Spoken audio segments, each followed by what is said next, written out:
स्पृहा, तू देखील हा झी मीडियातून आम्ही वारंवार ही बातमी दाखवतोय, दृश्य दाखवतोय, तुझी काय प्रतिक्रिया होती जेव्हा हे दृश्य पाहिलं? खूप राग आला आणि मुळात आधी अशा पद्धतीच्या कुठल्याही सार्वजनिक गणेशोत्सवाच्या मंडळामध्ये अशी एखादी घटना घडत असेल, मग ते मंडळ कुठलंही असो, आपण असं म्हणतो लालबागचा राजा हे सगळ्यात मोठं मंडळ आहे गणपती उत्सव जिथं खूप मोठ्या प्रमाणावर साजरा होतो आणि एका वेगळ्या श्रद्धेने भाविक तिकडे येत असतात.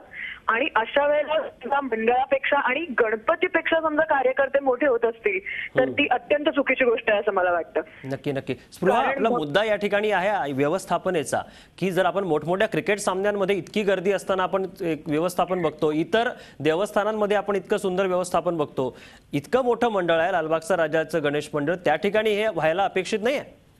नक्कीच नक्कीच, कारण एकतर मला असं वाटतं की त्यांच्याकडे खरं तर खूप कार्यकर्त्यांची सुद्धा फौज आहे.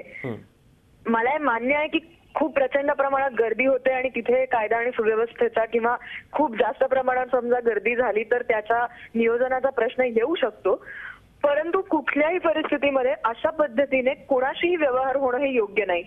मग त्या स्त्रिया असू देत किंवा लहान मुलं असू देत किंवा म्हातारी माणसं असू देत किंवा कुठल्याही वयोगटातला तो मनुष्य असू दे, एका ठराविक श्रद्धेने एका कुठल्या तरी भावनेने तिकडे भक्त गर्दी करत असतात किंवा जे काही म्हणजे त्यांच्या मनात एक अतिशय प्युअर अशी भावना असते तिकडे येताना.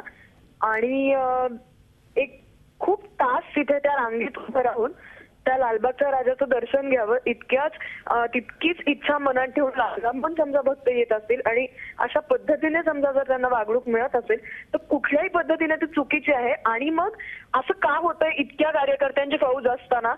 का आता एक वेगळं जसं मी म्हंटल की गणपतीपेक्षा आपण कार्यकर्ते मोठे झालोत का असं समजा वाटत असेल तिथल्या मंडळींना, तर ती खूप चुकीची गोष्ट आहे. अतिशय अस्वस्थ करणारा हाच प्रश्न आहे. धन्यवाद स्पृहा, झी 24 तासशी बोललेस त्याबद्दल. झी 24 तास, एक पाऊल पुढे.